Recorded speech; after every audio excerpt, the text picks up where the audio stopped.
सबसे महत्वपूर्ण चीज है कि देश के जो हालात हैं उस संदर्भ में नेता प्रतिपक्ष तेजस्वी जी और हमारे राष्ट्रीय अध्यक्ष लगातार नजर बनाए हुए थे और ये लड़ाई खत्म नहीं हुई है।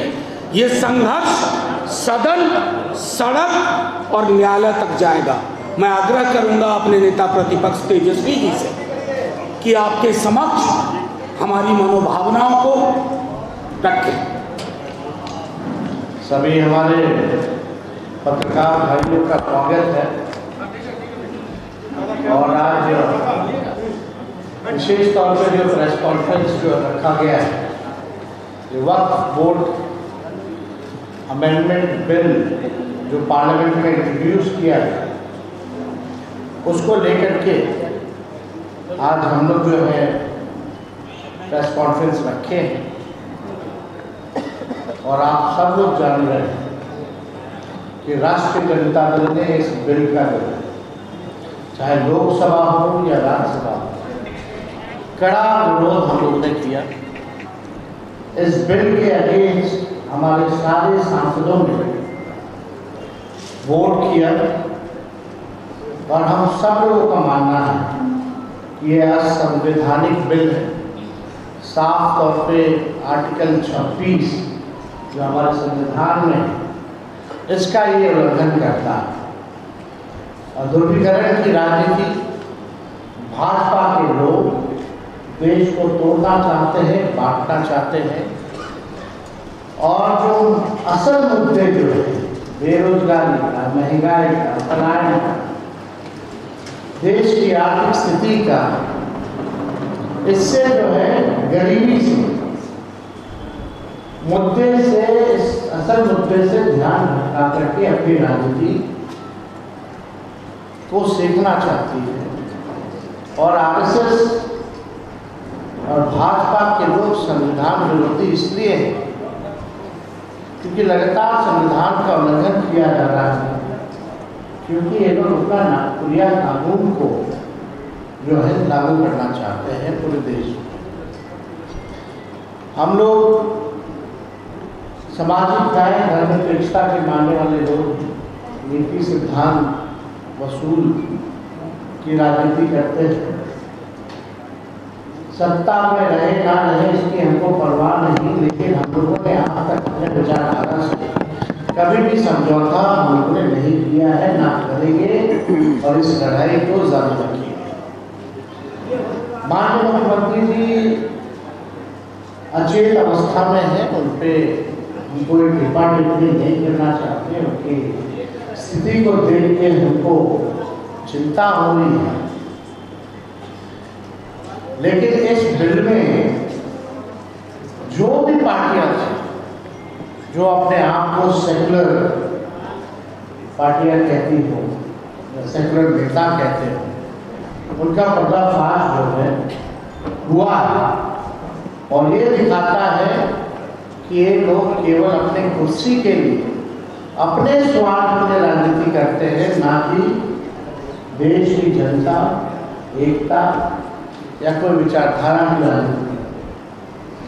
ये इसमें स्पष्ट हो गया। अब कोई इतना भी आकर के जस्टिफाई करे कि नरेंद्र मोदी जी और भाजपा के लोग जो है मुसलमानों का भला चाहते हैं और ये बिल जो है उनके पक्ष में है, तो कोई जो है मानना का काम नहीं करेगा। ये सच्चाई है।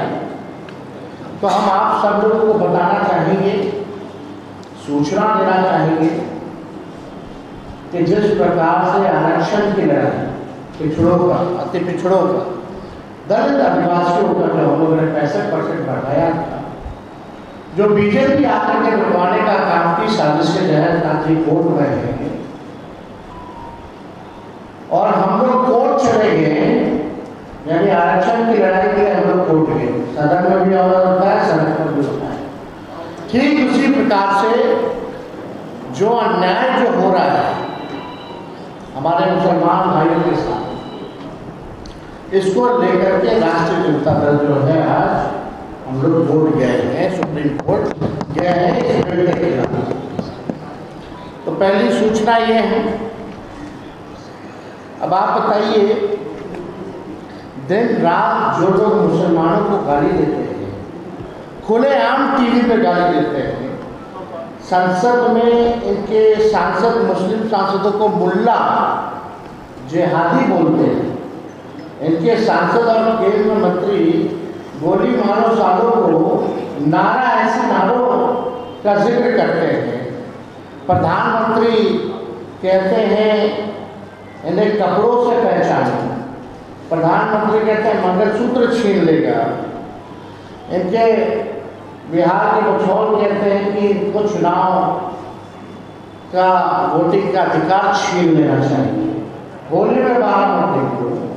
और ये लोग ढोंग कर रहे हैं मुसलमान भाइयों के हितैषी होने।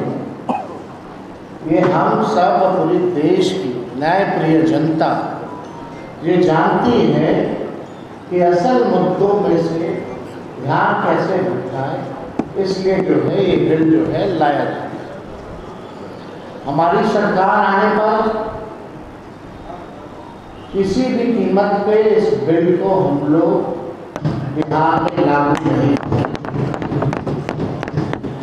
किसी भी कीमत, कूड़ेदान में ये बिल को फेंका जाएगा, हमारी सरकार जब पड़ेगी।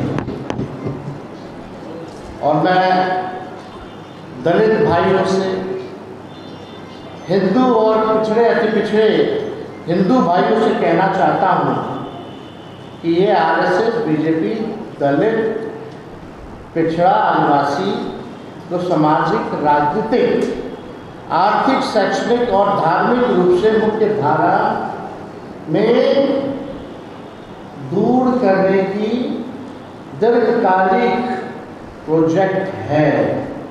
यानी ये नहीं चाहते हमारे जो हिंदू भाई हैं, चाहे दलित हो, आदिवासी, पिछड़ा, अति पिछड़ा, अभी तो मुसलमान निशाना, लेकिन असल निशाना दलित है, पिछड़ा है, आदिवासी है, अति पिछड़ा है। ये लोग नहीं चाहते कि मुख्य धारा में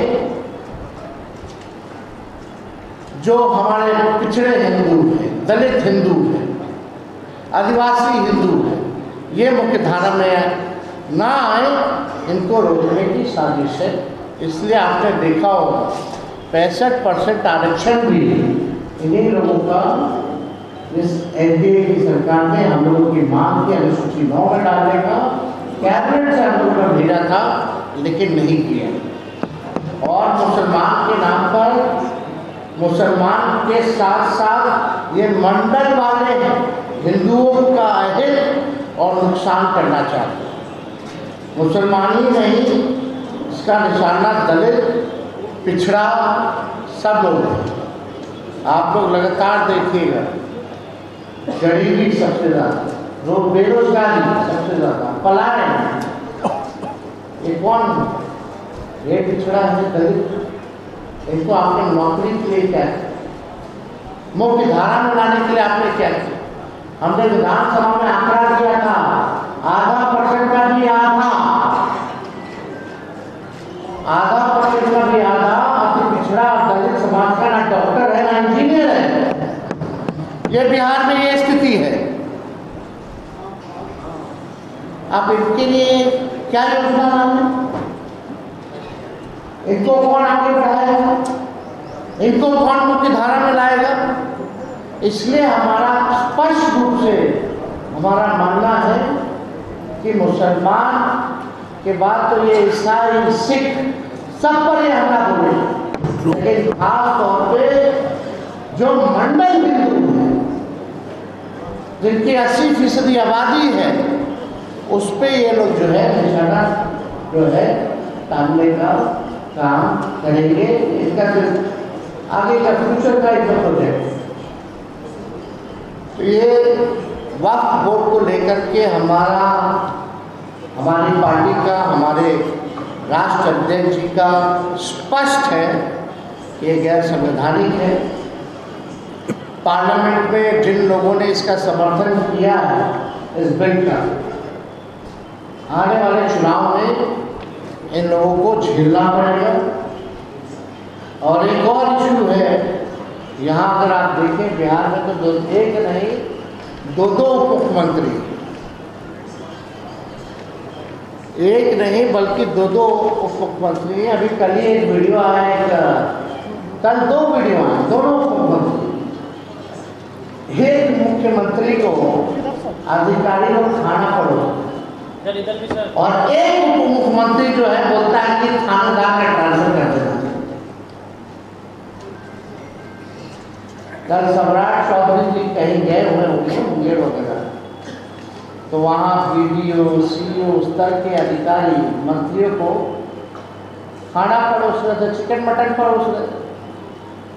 होली है बुरा ना मानो कहकर होली के सांस्कृतिक कार्यक्रम में सिपाही को सम्मिलित करने के आग्रह को मुद्दा बनाने वाले अधिकारियों से अपनी खाने के प्लेटें उठवा।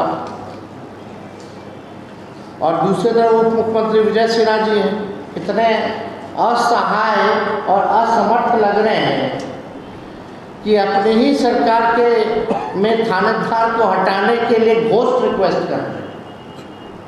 बेचारे किससे आग्रह कर रहे हैं? यह भी भूल कर खुलकर विरोध भी नहीं करना, बोल भी नहीं पा कि आग्रह कर रहे हैं तो किससे आग्रह कर रहे हैं? खुल के तो बोलिए, किसको बोल रहे हो कि थानेदार को हटाना? तो मुख्यमंत्री। तो स्थिति देख लीजिए प्रशासन क्या क्या हुआ। एक तरफ मटन परोस रहे CO BDO और दूसरे तरफ एक मुख्यमंत्री आगे घोस्ट रिक्वेस्ट कर रहे हैं, पता नहीं किससे कर रहे हैं कि भैया एक थानेदार को जो है हटाना।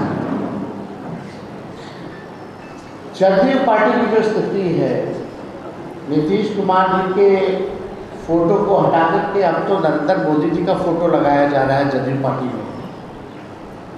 मोदी जी की तस्वीर लगाई जा रही है खाली चुनाव तक। ये नीतीश कुमार जी को जैसे तैसे साथ रखेंगे और उसके बाद क्या परिणाम होना है ये स्पष्ट है, ये सब लोग जानते हैं। भाजपा के लोग नीतीश कुमार जी को जैसे तैसे केवल चुनाव तक साथ रखेंगे, उसके बाद पूरी बिहार की जनता जानती है कि उनके साथ भाजपा के लोग जो है क्या करें। जदयू आप बीजेपी की बिहार की इकाई का एक वंचित, उपेक्षित और अल्पसंख्यक विरोधी प्रकोष्ठ बन रहे हैं। ये जदयू की आज के हाल में स्थिति बन गई। करे तो करेगा। अब मुख्यमंत्री को उप मुख्यमंत्री हाथ में दे रहा है, कोई अधिकारी हाथ में दे रहा है, हाथ दबा दे रहा है। अचेत अवस्था में क्या हो रहा है ये सब हम लोग देखें। इतना महत्वपूर्ण विषय चला गया, मुख्यमंत्री खुल के नहीं है। कौन बोल रहा है तो बोलने से? ये तो कौन ऐसा बड़ा नेता देश का जो है इस पे नहीं बोला। लेकिन हमारे मुख्यमंत्री जी एक शब्द भी अगर वक्त बोर्ड पे अगर किसी ने सुना हो तो जरा बता। जब इतने महत्वपूर्ण विषयों पे वो चुप रह रहे हैं तो बिहार सरकार कैसे चल रही है? 13-14 करोड़ लोगों का भविष्य सुरक्षित है कि नहीं है, इस पे सवाल तो खड़ा होता ही। आज भी हमने देखा कि जबरदस्ती थोपा गया है जदयू के लोगों को, भाई बैठो तुम लोग, जितना लोग हो प्रेस कॉन्फ्रेंस कर लो, थोप करके बैठाया गया है। लोग कह रहा था नहीं बैठेंगे नहीं बैठेंगे, तो उनमें से इनके वर्किंग प्रेसिडेंट ललन सिंह और कुछ यहाँ चौधरी जी लोग बोले कि उनको पद पर रहना है कि नहीं रहना है, MLC रहना है, फलना का चेयरमैन बने रहना है। तो बेचारा सब जबरदस्ती पद के लालच में कि पद अब चला जाएगा, अब नीतीश जी दोबारा आने वाले नहीं हैं, कुछ महीना ही काटना है, थोड़ा राह लेते हैं, फिर तो पार्टी खत्म है। तो इसलिए इधर बेचारा सब मुंह लटकैले सब लोग जो है आज प्रेस कॉन्फ्रेंस किया। बोला एक लाइन बोली। तो आज आप लोगों को सूचना भी देनी थी कि वक्त कोर्ट की लड़ाई सड़क संसद और अब जो लड़ाई है वो हम लोग सुप्रीम कोर्ट में भी लड़ेंगे। इसमें हम लोगों ने पिटीशन भी दायर जा चुका है, जा जा जा चुका है। शिवसेना के लोग कह रहे हैं कि इसके विरोध में करिएगा तो जालियांवाला बाग बना देंगे। शिवसेना के आपको नेता प्रोवाइड करा दे। एक हाँ, जय निरुपम है शिवसेना के, अपलोड होते ही मिल जाएगा। वो कह रहे हैं मुसलमान सड़कों पर निकलेंगे तो जालियांवाला SLP बाग बना देंगे। मुसलमान सड़क पर ना निकले, शाहीन बाग ना बनाए, नहीं तो जालियांवाला बाग बना देंगे। एक नाथ शिंदे के संजय निरुपम। छोड़िए ना, इन लोगों पे क्या कहना है। मार्केट में गर्म रहने के लिए लोग करता रहता है। एक वैल्यू है, एक करके अपना कोई ठिकाना नहीं चले, दूसरों का ठिकाना लगा। ये सिन्हा भी यहाँ एक बात बोले हैं, जेल में डालेंगे। कितना लोग को बोल रहे हैं, कब से डाले हैं, कितना लोग को डालने हैं, पूछो ना। तो ये आपको नेताजी ने उनके लिखे से छोड़िए, थानेदार तो सुन नहीं रहा है। रिकॉर्ड है हम लोगों के पास। अभी है ना विजय सिन्हा जी कल ही ना बोल रहे थे हम क्या जेल में डालेंगे, उनका तो थानेदार नहीं सुन। खुद बोल रहे कि हटाओ थानेदार को, किससे कौन हटाएगा? आओ कह रहे जेल में भेजेंगे। अरे भाई ज़्यादा बोलते बोलते कुछ ऐसा ना बोल दीजिए कि आदमी को डालना पड़ जाए। हाँ एक मिनट, हाँ एक मिनट ले रहे हैं, उधर हाथ उठाए हुए थे। इसके बाद आप नहीं आपके बाद क्या रहे हैं अभी आ रहे हैं। जेडीयू में भी प्रेस कॉन्फ्रेंस हुआ तो 3 नेता विरोध कर रहे थे, उनको बैठाया गया था प्रेस कॉन्फ्रेंस में समर्थन करने के लिए, लेकिन बोलने नहीं दिया गया उन तीनों नेताओं को। गुलाम बहुत अशफाक करीम उन्होंने बोला ही नहीं, चलो मना अरे कर। 3 नेता ने सब बेचारे के पास कोई जवाब तो था नहीं। सब जान रहे अंदर से गलत हुआ, लेकिन जबरदस्ती धमका करके बैठवाया गया, प्रेस कॉन्फ्रेंस करवाया गया। रहना हम तो बोले ना भाई, सीधे फोन किया कि कर क्यों दे दो, नहीं करोगे तो रहना है ना। MLC लालू जी का एक वीडियो एक मिनट हाँ। अरे भूषण जी, अरे पूछो। हाँ भाई नहीं, तेजस्वी जी ने आपको जवाब दे दिया, मैं देता हूँ। आप जगदम्बिका पाल से पूछिए, विजय सिन्हा जी सम्राट चौधरी से नहीं। हमने खुद जाकर के मेमोरेंडम दिया और ईमेल में एविडेंस है 18 पॉइंट्स का, बिहार में हमारे सहकर्मियों ने दिया। तो इन जिनको जानकारी नहीं है उनकी टिप्पणी पर तेजस्वी जी क्या यहाँ भी लोग आए थे। हमने खुद इतना हमने खुद से दिया है बिहार में मैंने खुद दिया है। दूसरों को सवाल पूछने, दूसरों को सवाल पूछने दीजिए। अभी जो लोग नीतीश जी का चेहरा लेकर के जो ढोंग कर रहे हैं और जो सरकार पीछे से चला रहे हैं, मलाई जो लोग खाते हैं, वो लोग तो भाजपा में ही हैं। तो आप समझ लीजिए, विलय हो ना हो काम तो भाजपा ही करना चाहिए। एक मिनट, इधर से लेने दीजिए। अरे इधर से लेने दीजिए, इधर से कोई सवाल। आपको ज्यादा मोहब्बत है। अब उधर वो कह रहे थे कि इधर से आपका सवाल ले लिया, हाँ आपका सवाल ले चुके हैं। आपका सवाल लिया जा चुका।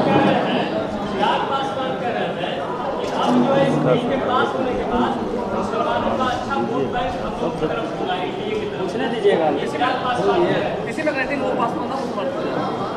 अब आपको इस पे क्या कहना है? अब इस पे क्या बोल सकते हैं?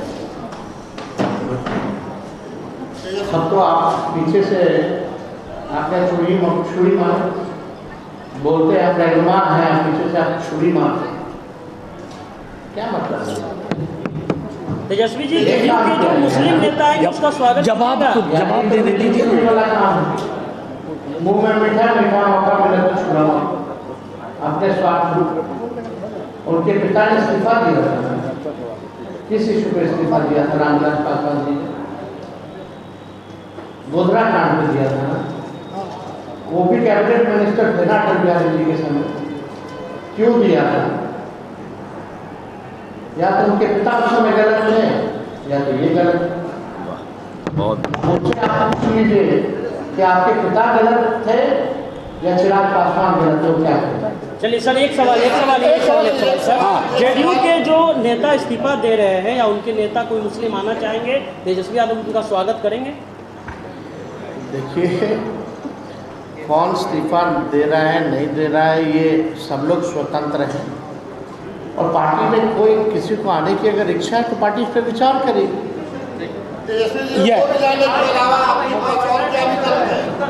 किया है बिहार के महामहिम राज्यपाल ने भी उनकी अपनी राय हो सकती है भाई, हम किसी का राय थोड़ी मानना है, हम अपनी राय रखने हैं। हाँ, आप बताइए। एक सवाल केवल है कि आप वोट जाने के अलावा आपके पास और क्या कोर्ट के अलावा और क्या सरकार बना करके इस कानून को पूरे ध्यान रखेंगे ना। शुक्रिया। ये नासी का भी हम लोग ने प्रस्ताव जो भेजा था कि किसी भी कीमत पे हम लोग CA NRC को बिहार में लागू नहीं होने देंगे। सब लोगों ने पास